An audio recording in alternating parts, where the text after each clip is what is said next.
Bonjour à tous, aujourd'hui on se retrouve pour une petite vidéo sur un petit pain simple à réaliser à la maison et un pain sans gluten, un pain au sarrasin. Donc rien de bien compliqué, on va voir ça tous ensemble. Et pour cette recette, bien entendu vous allez avoir besoin de la farine de sarrasin, d'une eau tirée une heure avant bien sûr de faire votre recette, du robinet, de préférence très chaude pour l'avoir environ à 28, 30, 32 degrés, qui va nous permettre d'avoir une pâte chaude en fin de pétrissage, et un pétrissage qui sera bien entendu, comme d'habitude, manuel. Un petit peu d'huile d'olive ou de l'huile de pépins de raisin ou de noix, de noisettes fera très bien l'affaire. Vous pouvez même mixer les huiles différentes sans problème, il n'y a pas de souci. Vous allez avoir besoin aussi de fleurs de sel, comme d'habitude, comme j'utilise en marcette. Du sel normal fera très bien l'affaire. J'utilise juste la fleur de sel pour avoir un petit peu moins le côté iodé du sel classique. Vous allez les diluer dans 50 g d'eau, donc 15 g de sel au kilo pour 1 kg de farine.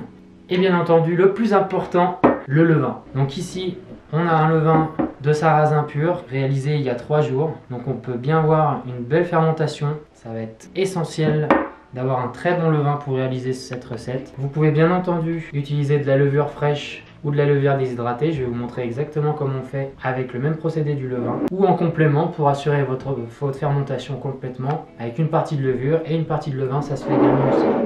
Dernier élément le plus important, vous allez avoir besoin d'un moule parce que cette pâte va être extrêmement liquide et elle n'aura pas de réseau glutineux du coup dû à son faible taux de gluten. Donc vous allez avoir besoin d'un moule style pain de mie comme celui-là, donc qui fait de profondeur 11 cm, de longueur 21 et ici on a 8 cm de largeur. Donc c'est un moule style à pain de mie classique. Ou alors, ce qui peut faire très bien l'affaire, parce qu'on n'a pas tous des moules à pain de mie ou des moules à pain à la maison, c'est un moule à cake tout à fait classique. Donc qui est certes un peu plus évasé en forme de V, mais qui peut très bien faire l'affaire aussi pour un pain fait à la maison, il n'y a pas de problème. Mais personnellement je vais utiliser ce moule là aujourd'hui car je préfère largement cette forme et j'aurai un pain d'autant plus gros et des tranches bien plus savoureuses. On va commencer tout de suite avec notre ferment, donc ici le levain. Votre levure déshydratée, donc je vous conseille de doser votre levure à environ 10 g si vous n'avez pas de levain. Et si vous voulez une petite assistance pour votre pain, je vous conseille environ 4 g pour environ 15% de levain. Ne pas oublier les 50 g d'eau que vous avez mis dans votre sel pour le faire diluer. Vous allez pouvoir voir au bout de quelques minutes que le sel va commencer à complètement s'associer à l'eau. Donc de ce fait, pour mon moule à pain de mie, je pars sur 700 g de farine pour arriver à une quantité suffisante pour avoir un beau pain en fin de cuisson. Donc pour 700 g de farine, il me faudrait 700 g d'eau, moins les 50, 650 g d'eau, qu'on partirait donc en gros sur du 95% avec le ferment. Donc je vais peser mon eau que j'ai pris à température juste avant de commencer. Elle était à 28,3, donc ça devrait être juste assez pour faire mon pain. 655, ça ira très bien comme ça. Ne pas oublier de tarer, à moins que vous aimiez les calculs, c'est préférable. Je vais partir sur du 20% de levain dans ma recette. Donc pour 700 g de farine, on est sur du 140, 150 maximum. Ça sera suffisant. Ne pas oublier que si vous mettez de la levure, je vous conseille de légèrement baisser. Et on va mélanger tout ça ensemble.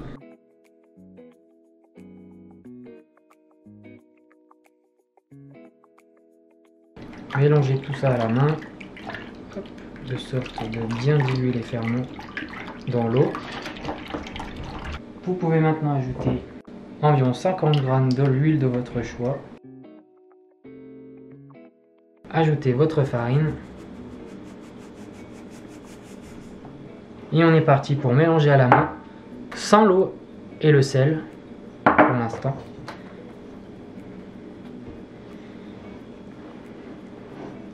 Si vous voulez mélanger tout ça avec une cuillère ou une spatule, il n'y a pas de problème, vous pouvez le faire. Personnellement, j'aime bien sentir la texture de la pâte que je suis en train de pétrir avec mes doigts. Ça me donne déjà une première idée de ce que le pain va donner en fin de cuisson. Donc vous allez pouvoir voir durant le pétrissage de cette pâte qu'on va avoir comme une texture qui va ressembler au sable de la plage quand on le mélange avec de l'eau. Qu'on aura une pâte qui va être vraiment très particulière. Du coup, du faible taux de gluten, le réseau glutineux sera presque totalement absent. Mais étant donné la cuisson en moule à pain ou en moule à cake, en fonction de ce que vous avez, cela n'a pas réellement d'importance. L'important ici, c'est vraiment de provoquer la fermentation, parce que sans fermentation, bien entendu, votre pain au sarrasin ne va pas donner grand-chose.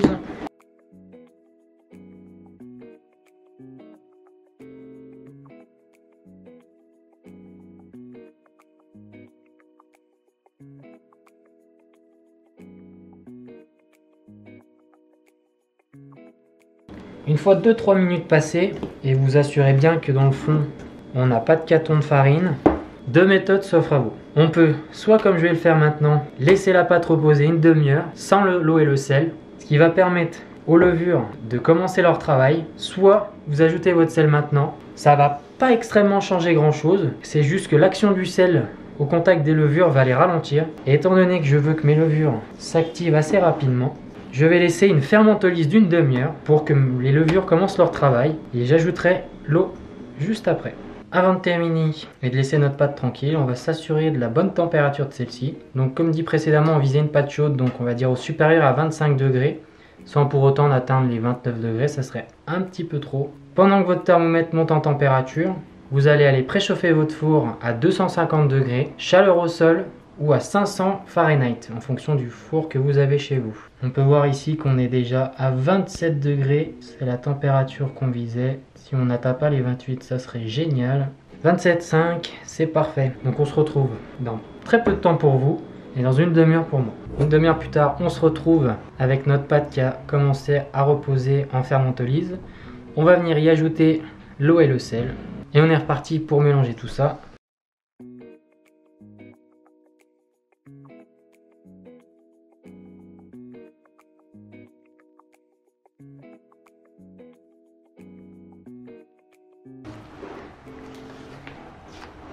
Alors pendant que je finis de mélanger, je vais insister avec vous sur l'importance de l'endroit de la fermentation de votre pain. Donc un endroit relativement chaud, de préférence un peu humide. Donc si vous pouvez le mettre à côté de votre four, ça serait génial. Un endroit où la température est supérieure à 21 degrés, 25 serait, je dirais, l'idéal. Et on va passer tout de suite à la mise en moule. Donc pour la mise en moule, étant donné la consistance liquide de la pâte, je vous conseille d'utiliser une maryse, donc ça, ou une corne, ça sera bien plus simple et beaucoup moins salissant pour vos doigts. Et on est parti.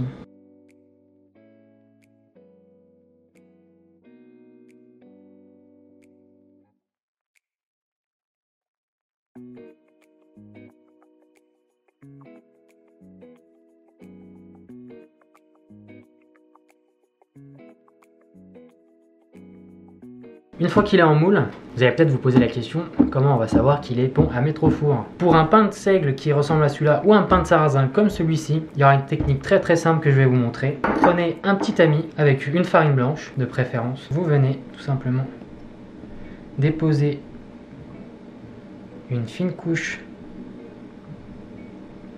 de farine .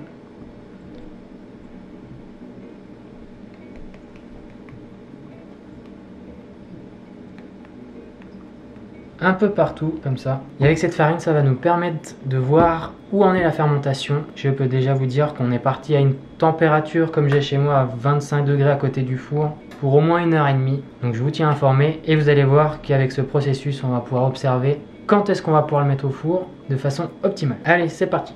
Alors, nous revoilà. Après une courte période, on va dire, de fermentation, je suis actuellement à 1h45 de pouce à côté de mon four. Et pour vérifier si votre fermentation se passe bien, c'est très simple. Vous allez pouvoir voir des apparitions de petites crevasses sur la surface du pain. Donc comme vous pouvez le voir ici, ici, une belle ici, quelques-unes un peu partout.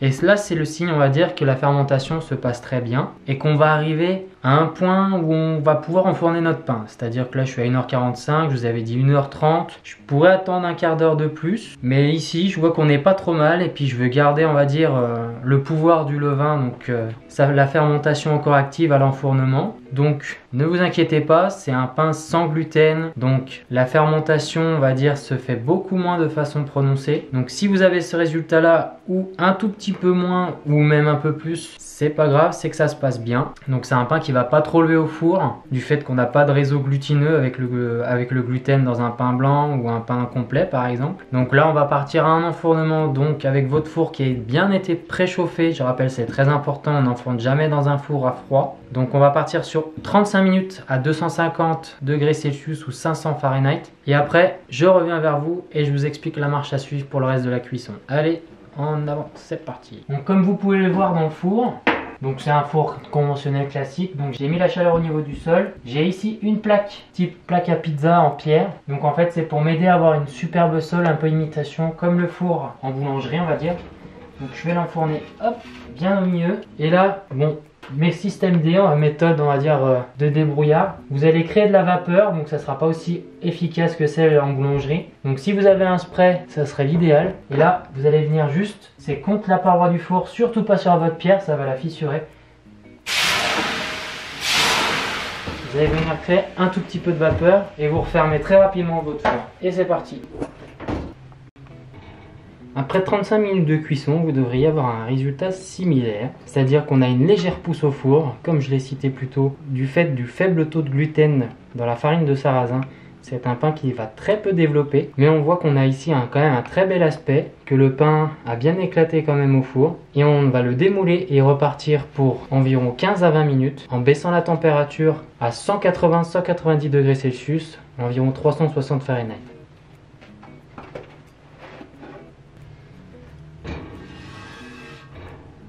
Et c'est reparti. Pour contrôler vraiment de façon efficace la cuisson d'un pain, donc d'un pain, je parle d'un pain spécial par exemple, ou d'une miche blanche ou miche complète, bref. Je vous conseille de prendre la température à cœur et d'avoir une température à cœur supérieure à 95 degrés pour être sûr que votre pain est bien cuit à l'intérieur de façon optimale. Bon, comme vous pouvez le voir ici, il ne me manque pas grand chose. Donc si au bout des 20 dernières minutes, vous arrivez à une température de 88-90 degrés, ce que je vous conseille, c'est de remettre votre pain au four. Vous éteignez votre four et vous le laissez soit porte fermée, soit légèrement entrouverte jusqu'à arriver à une température supérieure à 95 degrés. Et après on se retrouve une fois qu'il est froid pour voir l'intérieur et faire un petit bilan final.